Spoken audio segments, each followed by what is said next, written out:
8/8/2025 ஆண்டு திருப்பி அனுப்பப்பட்டிருக்கக்கூடிய 2024 ஆண்டு தமிழ்நாடு நிதிநிலை நிர்வாக பொறுப்புடைமை திருத்த சட்ட முன்வடிவு மறுஆய்வுக்கு எண் 12/2024 மறு ஆய்வுக்கு எடுத்துக்கொள்ளப்பட வேண்டும் என்ற என்னுடைய கோரிக்கையின் தொடர்ந்து மாமன்ற உறுப்பினர்கள் இங்கே தங்களுடைய கருத்துக்களை சொல்லியிருக்கிறார்கள்.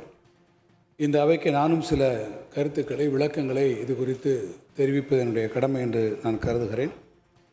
ஒன்றிய அரசிற்கான நிதிநிலை நிர்வாக பொறுப்புடைமை சட்டத்தை நாடாளுமன்றம் 2003 ஆண்டு இயற்றுவதற்கு ஓராண்டிற்கு முன்னதாகவே தனது சொந்த சட்டத்தை இயற்றி நிதிநிலை நிர்வாகத்தில் அரசினுடைய பொறுப்புடைமையை சட்டபூர்வமாக்கியதில் தமிழ்நாடு ஒரு முன்னோடி மாநிலமாக திகழ்கிறது. இந்த சட்டம் நிறைவேற்றப்பட்ட அந்த ஆண்டில் கூட அரசினுடைய பதவி காலத்தை கடந்தும் செயல்பட வேண்டிய இலக்குகள் நிர்ணயம் செய்யப்பட்டிருக்கக்கூடிய வழிவகைகள் இருந்திருக்கிறது.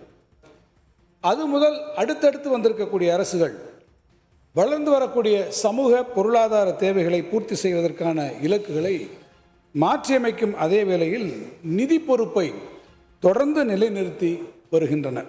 தமிழ்நாடு நிதிநிலை நிர்வாக பொறுப்புடைமை சட்டத்திற்கு சட்டப்பேரவை தேர்தல்களுக்கு முன்னதாக வந்த ஆண்டுகளில் மாநில சட்டமன்றத்தால் நிறைவேற்றப்பட்ட திருத்தங்களுடைய பட்டியலை நான் இந்த அவையில் படிக்க விரும்புகிறேன்.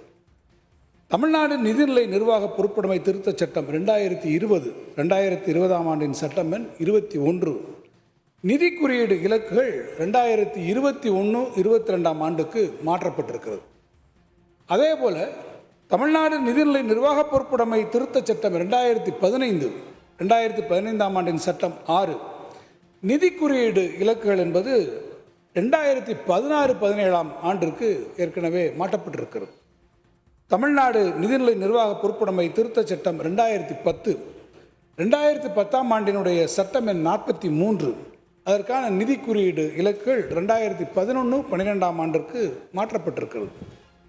சட்டம் இயற்றுவது என்பது ஒரு தொடர்ச்சியான செயல்முறை என்பதை நாம் புரிந்து கொள்வது அவசியம். இயற்றப்படக்கூடிய எந்த ஒரு சட்டமும் ஆட்சியில் உள்ளக்கூடிய அரசை கருத்திலே கொள்ளாமல் நிதி நிலைத்தன்மை, திட்டங்களுடைய தொடர்ச்சி மற்றும் நீண்டகால சமூக பொருளாதார இலக்குகளை உறுதி செய்வதை நோக்கமாக அது கொண்டிருக்க வேண்டும். குறிப்பாக நிதிநிலை நிர்வாக பொறுப்புடைமை சட்டங்களுடைய செயல்பாடு ஒரு அரசு அல்லது நிதிக்குழுவினுடைய பதவி காலத்தோடு அது நின்று விடுவதில்லை. அவை நீண்டகால நிதி நிலை இலக்குகளை நோக்கமாக அது கொண்டிருக்கிறது. உதாரணமாக ஒன்றிய அரசினுடைய நிதிநிலை நிர்வாக பொறுப்புடைமை சட்டம் 2003 ஆண்டில் நிறைவேற்றப்பட்டது. ஆனால் மத்தியில் ஆட்சி மாற்றம் ஏற்பட்ட பின்னரே 2004 ஆண்டிலே அந்த சட்டம் நடைமுறைக்கு வந்திருக்கிறது. அரசியலமைப்பு சட்டத்தினுடைய பிரிவு 280 கீழ் அரசினுடைய நிதி தொடர்பான பரிந்துரைகளை வழங்க நிதி ஆணையம் அமைக்கப்படுகிறது, ஃபினான்ஸ் கமிஷன் அமைக்கப்படுகிறது. ஆனால் நிதிநிலை நிர்வாக பொறுப்புடைமை சட்டங்கள் நிதிக்குழு பரிந்துரை நடைமுறையில் இருக்கக்கூடிய காலத்துடன் தான் ஒத்துப்போக வேண்டும் என்று அரசியலமைப்பு சட்டம் எந்த இடத்திலும் கூறவில்லை. உடனுக்குடன் செய்திகளை தெரிந்து கொள்ள சன் நியூஸ் பெல் ஐகானை கிளிக் பண்ணுங்க.